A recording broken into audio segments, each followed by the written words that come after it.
Abakozi ba Ndoza TV ndabaramukije cyane. Mu myaka iheze igihugu cy'u Burundi cyarahanganye n'intambara zitari nke mu bijyanye n'iterambere ry'amabarabara, inyubako rusangi, amahinguriro hamwe n'uburimyi. Ikibazo cyo kubura isima yo kubaka cyaribonekeje mu gihugu cyose, bituma ibiciro by'isoko y'iterambere biduga cyane.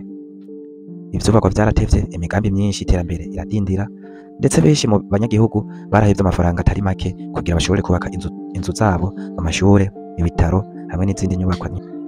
Muri ico gihe nyene abarimyi nabo nyene barahanzwe n'ikibazo gikomeye cyo kubura ifumbire nkenerwa kugira ngo bashobore kwimbura umwimbu ukwiye. Ifumbire yaboneka ari nkeya cyane, bityo bituma umwimbu w'ivu utaba mwiza uko bikwiye, maze igihugu kigasigara mu ngo y'inzara no kudashobora kwiteza imbere nk'uko vyari bikwiye. Ariko rero iyi nkuru y'umubabaro no kudatera imbere iriko irahinduka. Uburundi buri mu nzira nshasha, mu mwanya mwiza w'iterambere ryihuse.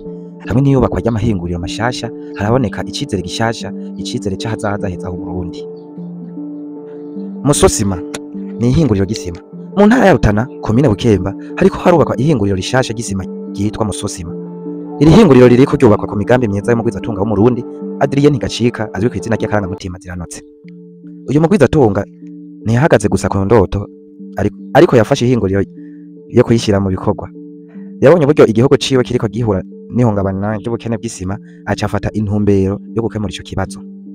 Musosima si ihinguriro risanzwe, rifise intumbero nini no kugabanya ubukene bw'isima mu gihugu cose, guha abanyagihugu akaryo ko kubaka amazu yabo n'ibikorwa vy'iterambere ritagoye, kwihutisha imishinga ya leta n'iy'abikorera ku giti cabo, no gutuma Uburundi bushobora kwiyubaka butarinze kwama bugura isima y'inyamahanga ku giciro gihambaye. Atari isima gusa, Adrien Ntigacika ariko yubaka kandi ihinguriro ry'ifumbire rihambaye rizoshobora gukemura ikibazo c'ubukene bw'ifumbire mu gihugu. Iri hinguriro ry'ifumbire ririko rishirwa ahantu hamwe n'ihinguriro ry'isima ku butaka burenza amahegitari 26. Ivyo ntibitangaje kuko ifumbire n'isima bifise isano ikomeye.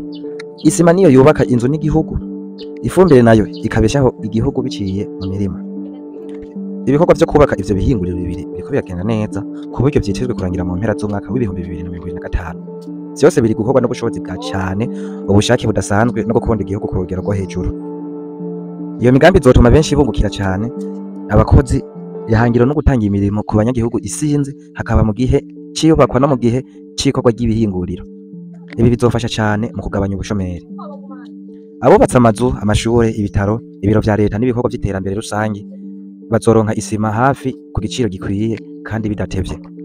Abarimyi bazoronka ifumbire ku giciro ciza mu gihe gikwiye, bikabafasha kongera umwimbu, kwikura mu bukene no kuzamura uburimyi, ubukungu bw'igihugu.